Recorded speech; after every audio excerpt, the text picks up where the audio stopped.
नमस्कार दोस्तों, स्वागत है आप सभी का आपके अपने यूट्यूब चैनल अमन प्रयास जीके जिसमें। जैसा कि फ्रेंड्स, आज है आपका 3 अक्टूबर को दोस्तों आपका एसएससी सीपीओ का एग्जाम था, जो कि फर्स्ट शिफ्ट का जो एग्जाम है आपका समाप्त हो गया है। तो आज के फर्स्ट में आपके जीके जिसके पोर्शन से क्या क्या मतलब किस लेवल के प्रश्न पूछे गए, किन टॉपिक से प्रश्न पूछे गए, उन सभी बिंदुओं पर हम लोग चर्चा करने वाले हैं। तो चलिए वीडियो को शुरू करते हैं। इससे पहले अगर आप चैनल पर नए हैं, चैनल को सब्सक्राइब भी कर लीजिएगा और नोटिफिकेशन बेल को ऑल पे क्लिक भी कर लीजिएगा, ठीक है। तो देखिए, आज का जो पहला जो प्रश्न आपसे पूछा गया था, या पहला जो प्रश्न आपका देखा गया है या किस टॉपिक से देखा गया है, तो आपका पॉलिटी से देखें, ठीक है। तो पहला जो प्रश्न आपका देखा गया है कि भारतीय संविधान का जो भाग 3 है वो आपका किससे संबंधित है, या भाग 3 में एक्चुअली में है क्या, ठीक है। तो आपको बता दें कि भाग 3 में दोस्तों आपका मौलिक अधिकार से संबंधित है। यह बात आप लोग को भी मालूम होगा, बहुत ईजी ही प्रश्न आपको शायद देखने को मिला था, ठीक है। और इसका पीडीएफ दोस्तों टेलीग्राम पे मिल जाएगा, टेलीग्राम का लिंक डिस्क्रिप्शन में दिया गया है, तो आप लोग जाकर वहां से ज्वाइन जरूर हो जाइएगा, ठीक है। तो जैसा कि फ्रेंड्स आपका मालूम होगा, आपके भारतीय संविधान में कुल कितने भाग हैं, तो कुल 25 भाग हैं, ठीक है। उसमें से भाग 3 में आपका मौलिक अधिकार है, भाग 1 में दोस्तों आपको मालूम होगा संघ एवं उसके राज्य क्षेत्र है, भाग 2 में दोस्तों आपका क्या है, नागरिकता है, भाग 3 में दोस्तों आपका मौलिक अधिकार है, भाग 4 में दोस्तों आपका क्या है, डीपीएसपी है, भाग 4 के ए में क्या है, तो दोस्तों आपका मौलिक कर्तव्य है। इस प्रकार करके भाग 5 में क्या है, तो दोस्तों आपका संघ है, और भाग 6 में दोस्तों आपका राज्यों के बारे में उल्लेख है। तो इस तरह करके आपको कुछ भाग है जो कि इंपॉर्टेंट है, जो कि आपको याद रखने की जरूरत है, ठीक है। तो भाग 3 में जैसा कि आपका मौलिक कर्तव्य है, ठीक है, तो मौलिक कर्तव्यों की जो संख्या है वर्तमान में देखें तो आपके 6 मौलिक कर्तव्य आपके संविधान में दिए गए हैं, ठीक है। जब आपका संविधान बना था उसमें आपके 7 मौलिक कर्तव्य हुआ करते थे, लेकिन संपत्ति का अधिकार जो कि 44वां संविधान संशोधन 1978 के माध्यम से हटाकर, आपका मौलिक अधिकार से हटाकर आपका संवैधानिक अधिकार या विधिक अधिकार या कहे तो कानूनी अधिकार बना दिया गया था, और 300 के कम में उसे रख दिया गया है, ठीक है। तो ये बात रहा। अब बात कर लेते हैं कि आपका क्या क्या कौन कौन से मौलिक अधिकार हैं। तो देखिए, 6 मौलिक अधिकार हैं। तो एक आपका समानता का अधिकार है, जो कि अनुच्छेद 14 से 18 तक में है। स्वतंत्रता का अधिकार है, जो कि दोस्तों आपका अनुच्छेद 19 से 22 तक में है। शोषण के खिलाफ अधिकार आपका अनुच्छेद 23 से 24 तक है, और धर्म की स्वतंत्रता का अधिकार आपका अनुच्छेद 25 से 28 तक में है। सांस्कृतिक और शैक्षणिक अधिकार की बात करेंगे तो ये फ्रेंड्स आपका 29 से 30 अनुच्छेद में है, और संवैधानिक उपचार का अधिकार आपका अनुच्छेद 32 में है, ठीक है। इसके अलावा भारतीय संविधान का भाग 3 को दोस्तों भारत का मैग्ना कार्टा के रूप में भी वर्णित किया जाता है। इस बात को भी आप याद रखिएगा। इसके अलावा मौलिक अधिकार अगर आपसे पूछा जाए किस देश के संविधान से लिया गया है, तो मौलिक जो अधिकार है वो दोस्तों आपका यूएसए के संविधान से लिया गया है। इस बात को याद रखिएगा। इसके अलावा मौलिक अधिकार के बाद दोस्तों एक आता है आपका मौलिक कर्तव्य, ठीक है। तो मौलिक कर्तव्य के विषय में बात करेंगे तो जैसा कि हमने आपको बताया कि आपका भाग 4 के ए में है। ये कहाँ से लिया गया है, तो ये दोस्तों आपका लिया गया है यूएसएसआर, ठीक है, रूस के संविधान से लिया गया है। इसके अलावा डीपीएसपी की बात करेंगे तो डीपीएसपी कहाँ से लिया गया है, तो ये दोस्तों आपका आयरलैंड के संविधान से लिया गया है। इस बात को याद रखिएगा, आयरलैंड के संविधान से। इसके अलावा अगर आपसे पूछी जाए नागरिकता में दोस्तों भारत में एक ऐसा नागरिकता है, एकल नागरिकता है, ठीक है, एकल नागरिकता है। तो ये इसका जो प्रावधान है ये कहाँ से लिया गया है, तो एकल नागरिकता जो प्रावधान है वो फ्रेंड्स आपका ब्रिटेन से लिया गया है। इस बात को भी याद रखिएगा, ठीक है। चलिए बढ़ते हम लोग नेक्स्ट प्रश्न की ओर। तो नेक्स्ट प्रश्न पूछा गया था कि आपात जो काल है, आपातकाल वो दोस्तों आपका लगाने का जो अधिकार है वो किसके पास है, यानी कि इमरजेंसी, ठीक है, इमरजेंसी लगाने का अधिकार है जो कि आपका किसके पास है, ये आपसे पूछा गया था। तो आपको बता दें इसका राइट आंसर दोस्तों आपका क्या था, राष्ट्रपति था, ठीक है।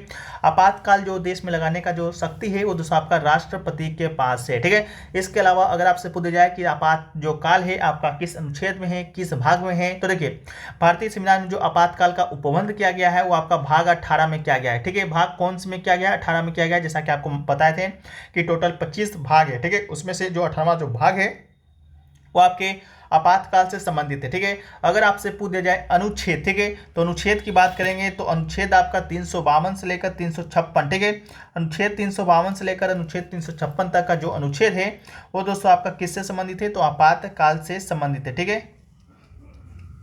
इसके अलावा आपका अनुच्छेद 352 में क्या है, तो आपका राष्ट्रीय आपातकाल है। अनुच्छेद 356 में क्या है, तो आपका राष्ट्रपति शासन है।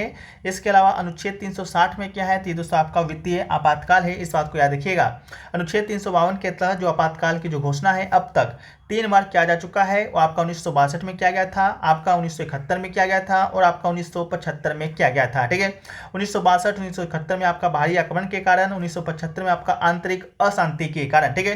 तो 1975 में जो आंतरिक अशांति के कारण किया गया था, तो इस प्रावधान को आपका हटा दिया गया है, ठीक है। आंतरिक अशांति जो है आपका हटा दिया गया है आपका 42वां संविधान संशोधन के माध्यम से। इसकी जगह सशस्त्र विद्रोह को रखा गया था, ठीक है, इस बात को भी याद रखिएगा।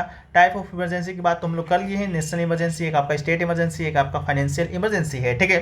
अंडर 352 में आपका आता है due to war, external aggregation, armed rebellion and under act आपका 356 में आता है due to failure of constitution missionary in the state, and आपका अंडर 360 में आता है due to threat to the financial stability credit of India, ठीक है।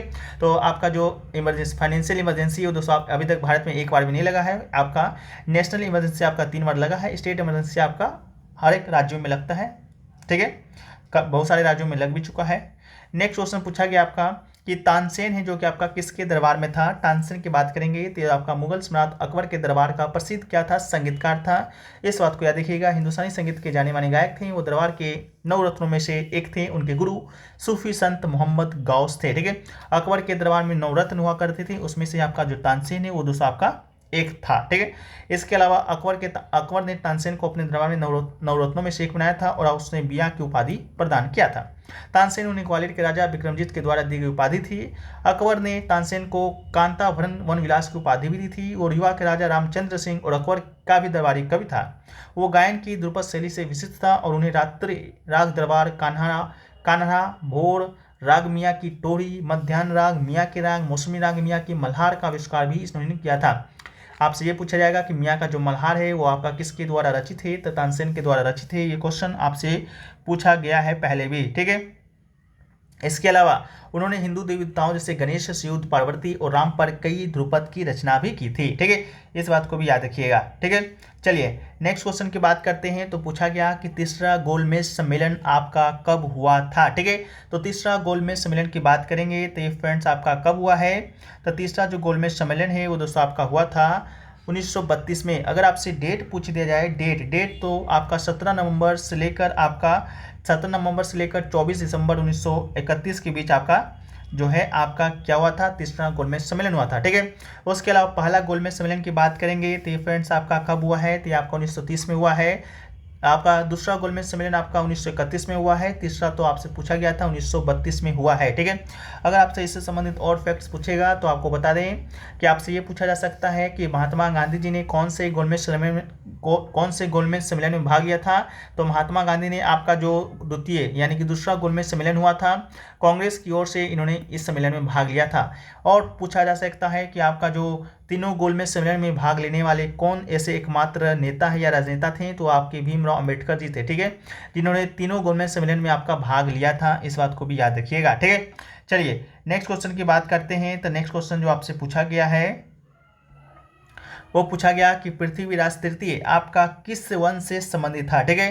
तो पृथ्वीराज तृतीय की बात करेंगे तो दोस्तों आपका चौहान राजवंश से संबंधित था। इसका राइट आंसर आपका क्या हो जाएगा, चौहान हो जाएगा, ठीक है। उन्होंने उत्तर पश्चिम भारत में पारंपरिक चौहान क्षेत्र सपादलक्ष पर शासन किया था, ठीक है। इसके अलावा पृथ्वीराज चौहान की बात करेंगे तो इसके विषय में आप लोग को मालूम होगा, तराइन का 2 युद्ध हुआ था, ठीक है। तराइन का आपका 2 युद्ध हुआ था। पहला जो युद्ध है वो दोस्तों आपका इसके पृथ्वीराज तृतीय या पृथ्वीराज चौहान और मोहम्मद घोरी के बीच में हुआ था, ये बात आप लोग को मालूम होगा। दूसरा भी युद्ध जो हुआ था वो दोस्तों आपका इसी दोनों के बीच में हुआ था, बस डेट आपका अलग अलग है। एक का डेट आपका 1991 था, एक का डेट दोस्तों आपका 1992 था, ठीक है। 1991 में आपका प्रथम युद्ध हुआ था, 1992 में आपका द्वितीय युद्ध हुआ था, ठीक है। प्रथम जो युद्ध में आपका विजेता बना था वो दोस्तों आपका क्या बना था, पृथ्वीराज चौहान बना था। और सेकेंड जो युद्ध हुआ था उसमें विजेता दोस्तों आपका कौन बना था, तो मोहम्मद घोरी बना था। बस इतना का ही डिफरेंस है, बाकी सब कुछ सेम है, ठीक है। चलिए नेक्स्ट क्वेश्चन की बात करते हैं। तो नेक्स्ट क्वेश्चन पूछा गया कि निम्नलिखित में से कौन सी फसल आपका खरीफ फसल है, ठीक है। खरीफ फसल है तो आपसे पूछा गया था। तो खरीफ फसल में आपका ऑप्शन में क्या दिया गया था, इसका भी अनुमान तो मुझे नहीं है, लेकिन खरीफ फसलों में आपका कौन कौन सा फसल आता है। तो चावल आता है, चावल के अलावा मक्का, बाजरा, रागी, चारा, सोयाबीन, मूंगफली, कपास जो फसलें हैं वो दोस्तों आपकी खरीफ फसल की श्रेणी में आते हैं, ठीक है।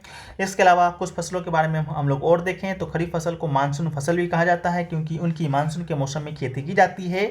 ये फसलें बारिश के मौसम के शुरुआत में बोया जाता है। चावल, मक्का, बाजरा, रागी, सोयाबीन, मूंगफली, कपास आदि खरीफ फसल का उदाहरण है। इसके अलावा एक फसल आपका है जायद फसल। ये फसल आपका खरीफ और रबी मौसम के बीच में एक छोटा सा फसल है। इस मौसम में उगाई जाने वाली फसलों को जायद फसल के रूप में जाना जाता है, जैसे कि कद्दू हो गया, ककड़ी हो गया, तरबूज, करेला, ये सभी फसल दोस्तों आपका जायद फसल है। इसके अलावा एक आपका है रबी फसल। रबी फसल की बात करेंगे तो ये वो फसलें हैं जो मानसून के समय के अंत में या सर्दियों के मौसम की शुरुआत में बोई जाती है और इन फसलों को सर्दियों की फसल के रूप में भी जाना जाता है। जैसे कि आपका गेहूं हो गया, सरसों हो गया, दलहन हो गया, जौ हो गया आदि जो फसलें हैं वो दोस्तों आपकी खरीफ रबी की फसल हैं। ठीक है। इसके अलावा नेक्स्ट जो प्रश्न आपसे पूछा गया कि which dance academy is associated by Mrinali Sarabhai. ठीक है, तो इसका राइट आंसर दोस्तों आपका Darpana academy of performing arts, जो कि आपका चेन्नई में स्थित है, उसकी स्थापना है मृणाली साराभाई जी ने किया था। And Mrinali Sarabhai was a Indian classical dancer and choreographer. ठीक है। He married to famous scientist Vikram Sarabhai and Mrinali Sarabhai was a recipient of the Padma Shri. Padma Shri award आपका इनको 1965 में मिला था। पद्म भूषण इनको 1992 में मिला था। ये आपका किस डांस से संबंधित है? आपका पूछे जाए कौन से क्लासिकल डांस है, तो ये दोस्तों आपका भरतनाट्यम। ठीक है, भरतनाट्यम शास्त्रीय नृत्य से आपका संबंधित है। ठीक है, इसको भी याद रखिएगा। नेक्स्ट क्वेश्चन पूछा गया कि पहला कॉमनवेल्थ गेम्स है जो कि आपका कब हुआ था। में भी पूछा गया था कि पहला कॉमनवेल्थ आपका भारत में कब हुआ था। ठीक है, अगर आपसे पूछा गया होगा भारत में पहला कॉमनवेल्थ गेम कब हुआ, तो ये आपका 2010 ईस्वी में हुआ था। कहाँ पर हुआ था? नई दिल्ली में हुआ था। लेकिन अगर आपसे ओवरऑल पूछा गया होगा कि पहला कॉमनवेल्थ गेम्स कहाँ हुआ, तो पहला जो कॉमनवेल्थ गेम्स है आपका 1930 में कनाडा के हैमिल्टन में हुआ था। इस बात को याद रखिएगा। अगर आपसे पूछा जाए कि भारत पहली बार कौन से राष्ट्रमंडल खेल या कहें तो कॉमनवेल्थ गेम्स में भाग लिया था, तो पहली बार आपका 1934 में जो लंदन में जो आयोजित हुआ था कॉमनवेल्थ गेम्स, उसमें पहली बार भारत ने भाग लिया था। ठीक है, चलिए इसके बाद दोस्तों आपको बता दें कि अभी हाल ही में आपका कौन सा कॉमनवेल्थ गेम हुआ है। तो दोस्तों आपका जो आपका 22 राष्ट्रमंडल खेल 2022 था वो दोस्तों हाल ही में समाप्त हुआ है, जो कि आपका बर्मिंघम इंग्लैंड में खेला गया था। ठीक है, और 2010 में जो नई दिल्ली में जो आयोजित आपका हुआ था राष्ट्रमंडल खेल, वो आपका केमा क्रम का था, वो आपका 19वां क्रम का था। ठीक है, 2010 के बाद वो आपका 2014 में आयोजित हुआ है, 2014 के बाद 2018 में आयोजित हुआ है। ठीक है, ये आपका 20वां था, 21वां था, 2022 में जो आपका हुआ है वो आपका 23वां था। ठीक है, बस इतना याद रखना है। नेक्स्ट पर पूछा गया था कि कुचिपुड़ी जो नृत्य है आपका किस राज्य से संबंधित है। अगर आपसे ये पूछा गया हो तो इसका राइट आंसर आपका आंध्र प्रदेश। ठीक है, आंध्र प्रदेश आपका इसका क्या होगा? राइट आंसर हो जाएगा। कुचिपुड़ी जो नृत्य फ्रेंड्स आपका किससे संबंधित है, तो ये दोस्तों आपका आंध्र प्रदेश से संबंधित है, तो आंध्र प्रदेश इसका राइट आंसर हो जाएगा। कुचिपुड़ी नृत्य की बात करेंगे तो ये दोस्तों आपका क्या है? एक शास्त्रीय नृत्य है। ठीक है, तो आपको मालूम होगा भारत में संगीत नाटक एकेडमी के द्वारा टोटल 8 नृत्य को शास्त्रीय नृत्य का दर्जा प्राप्त है, जिसमें से एक आपका कुचिपुड़ी है। इसके अलावा और शास्त्रीय नृत्य की बात करेंगे तो और शास्त्रीय नृत्य में दोस्तों आपका एक आता है भरतनाट्यम, जो कि दोस्तों आपका तमिलनाडु का शास्त्रीय नृत्य है। इसके अलावा और बात करेंगे तो दोस्तों आपका सतरिया आता है। सतरिया की बात करेंगे तो ये दोस्तों आपका असम का शास्त्रीय नृत्य है। इसके अलावा 2 शास्त्रीय नृत्य आपका कहाँ संबंधित है?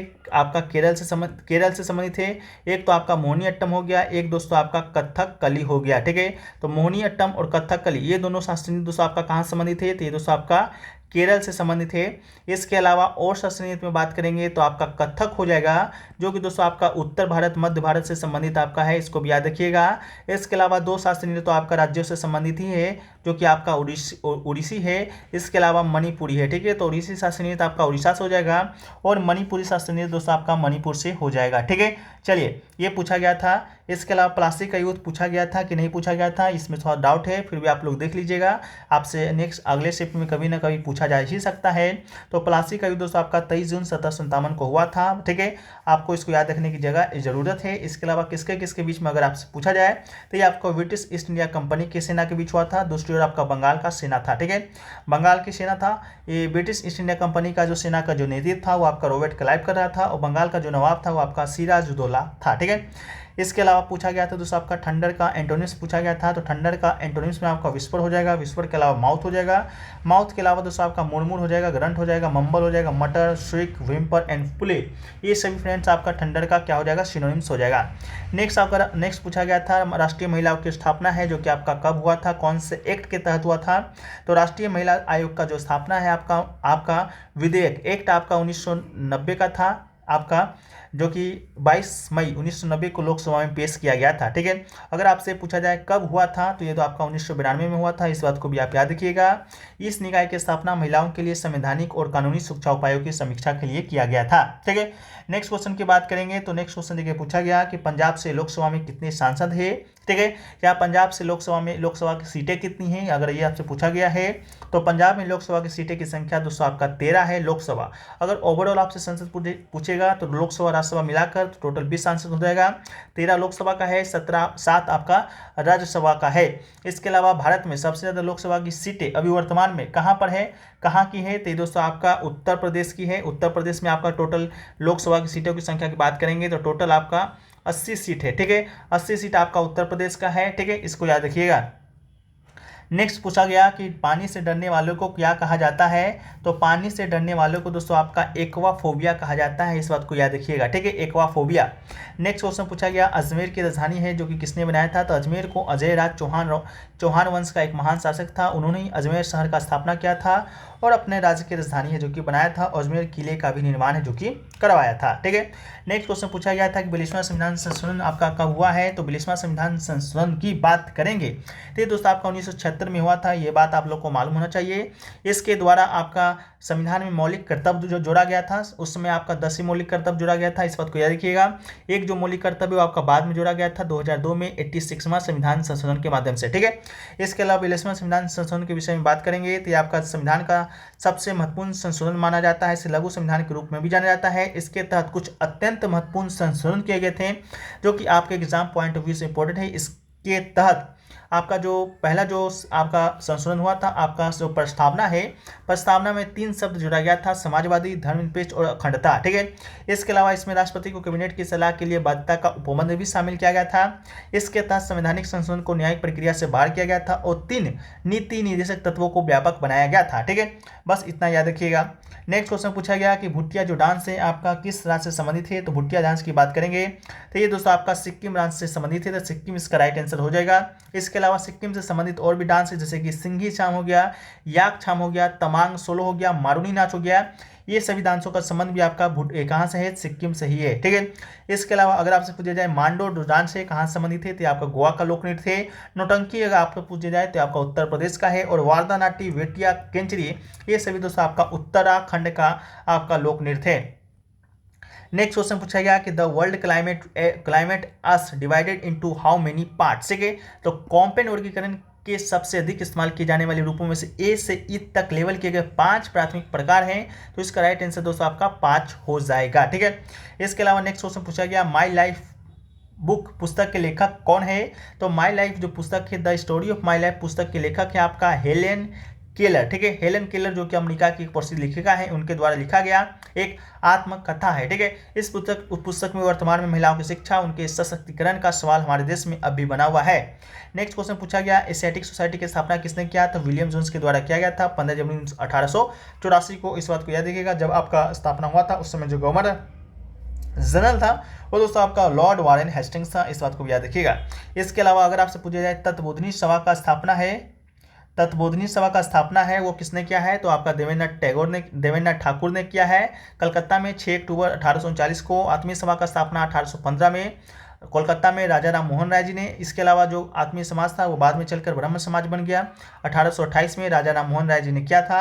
आर्य समाज की स्थापना दयानंद सरस्वती ने किया था 1875 में। इसके अलावा अगर आपसे पूछा जाए प्रार्थना समाज, ठीक है, प्रार्थना समाज का स्थापना किसने किया था, तो प्रार्थना समाज का जो स्थापना है वो दोस्तों आपका किसने किया है, तो 31 मार्च 1867 को आत्माराम पांडुरंग के द्वारा बॉम्बे में किया गया था। अगला है कि भारतीय संविधान का 8वीं अनुसूची से संबंधित है, शायद आपसे ये प्रश्न पूछा गया था, आपसे पूछा गया था सिंधी भाषा को आपका किस वर्ष आपका 8वीं अनुसूची में शामिल किया गया था, तो उसको भी हम लोग देखेंगे।